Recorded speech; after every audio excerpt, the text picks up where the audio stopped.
perang Israel Palestina ini kan sudah lama, ini sudah puluhan tahun. Tapi perang kali ini bukan lagi perang biasa. Sudah banyak negara-negara yang terlibat. Rusia ada di belakang Palestina, Cina, Korea apalagi. Belum lagi kan negara-negara Timur Tengah yang menjadi pendukungnya Palestina. Sedangkan Israel, negara ini didukung oleh negara-negara yang boleh dikatakan negara-negara adidaya yang punya kekuatan nuklir, yang punya senjata, yang punya senjata nuklir.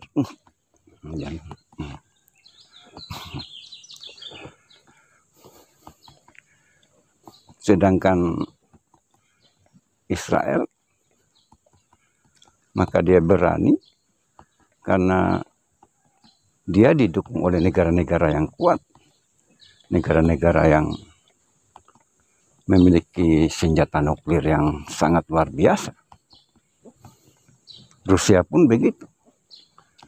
Cina, Korea Utara, Iran, negara-negara ini kan sebagai pendukung kemerdekaan Palestina juga tidak kalah senjatanya dengan negara-negara yang menjadi sekutu Israel seperti Amerika dan sekutunya. Jadi perang ini sudah sangat mengkhawatirkan. Dan saya memandang perang yang saat ini terjadi di Timur Tengah itu melibatkan campur tangan makhluk gaib. Sudah melibatkan campur tangan makhluk gaib yang tidak kasat mata. Jadi negara-negara yang saling mendukung, seperti Israel didukung oleh negara-negara sekutunya, Amerika dan yang lain. Palestina pun begitu. Kedua negara yang bertikai ini sudah melibatkan pasukan-pasukan gaib sebenarnya. Jadi pasukan gaib ini mereka bertarung, mereka saling mengadu kekuatan, sehingga terlihat di permukaan di alam nyata yang kasat mata ini, perang Palestina dan Israel ini tidak ada titik damai. Karena itu tadi.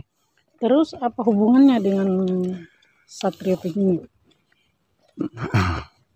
Kalau dengan Satrio Piningit ini hubungannya adalah karena sudah dinubuahkan oleh baginda Nabi bahwa di akhir zaman akan muncul pemimpin yang adil dan bijaksana yang akan menegakkan keadilan, memberantas kezaliman, menegakkan hukum, mensejahterakan umat manusia.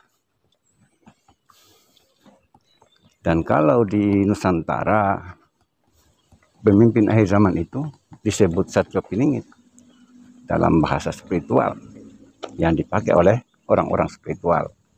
Sedangkan para kalangan ulama,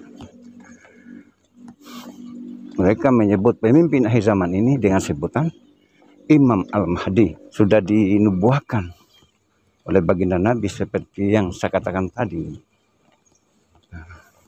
Dengan gejolak yang terjadi di Timur Tengah ini yang saat ini semakin tidak bisa lagi untuk menghentikan perang ini. Nah, ini saya melihat sudah ada campur tangan gaib. Para gaib sudah terlibat. Sehingga perang ini semakin hari semakin meluas. Dan puncaknya nanti adalah perang dunia ketiga. Dan akan menuju perang akhir zaman. Yang dalam konsep agama Islam disebut perang Malhamal Kubra. Jadi untuk mendamaikan perang antara Israel dan Palestina ini memang sulit. Karena itu tadi, persoalannya yang bertarung, yang bertempur di medan laga, di medan tempur itu, makhluk gaib yang tidak kasat mata ini sulit untuk bisa dicarikan solusinya. Karena mereka bukan manusia dunia. Mereka ini adalah makhluk gaib yang tidak kasat mata. Kan kalau kita buka tentang kegaiban itu, sebenarnya di alam semesta ini ada dua kehidupan. Ada yang nyata, ada yang tidak nyata. Ada yang terlihat, ada yang tidak kasat mata. Yang tidak terlihat ini yang dikatakan dalam konsep agama Islam disebut alam gaib. Alam yang tidak nyata, yang tidak nampak. Artinya alam yang tidak punya bentuk fisik. Jadi alam ini tidak terbatas oleh ruang dan waktu. Karena dia sifatnya sangat halus. Inilah yang disebut alam yang tidak nampak tadi. Alam yang tidak nyata, tidak kasat mata.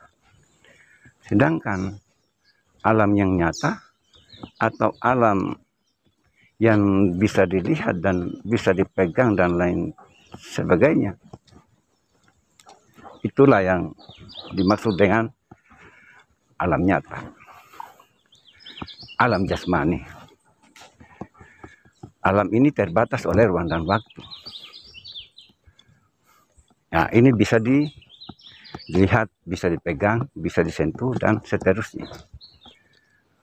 Kembali lagi kepada perang Israel dan Palestina yang sekarang ini telah melibatkan Iran. Dan perang yang saat ini menjadi perhatian dunia adalah saling mengancam. Dua negara ini saling mengancam, akan saling menghancurkan.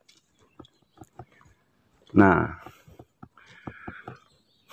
disinilah yang perlu kita khawatirkan.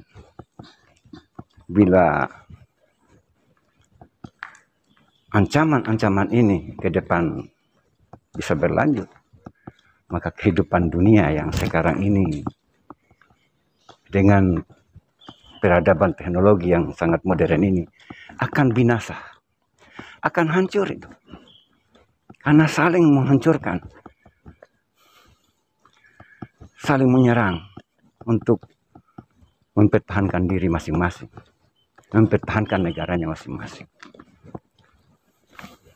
Amerika turun, negara-negara sekutu Amerika akan turun.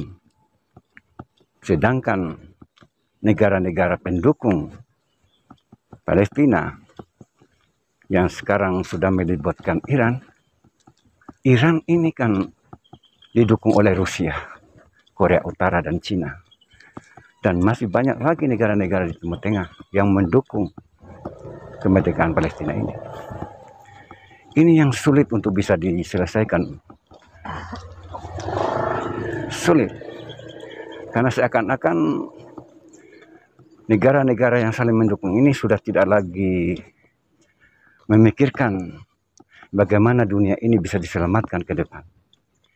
Dikarenakan makhluk gaib atau makhluk halus yang tidak kasat mata sudah ikut campur, sehingga yang ada dalam pikiran oleh masing-masing negara ini hanya ingin saling menghancurkan.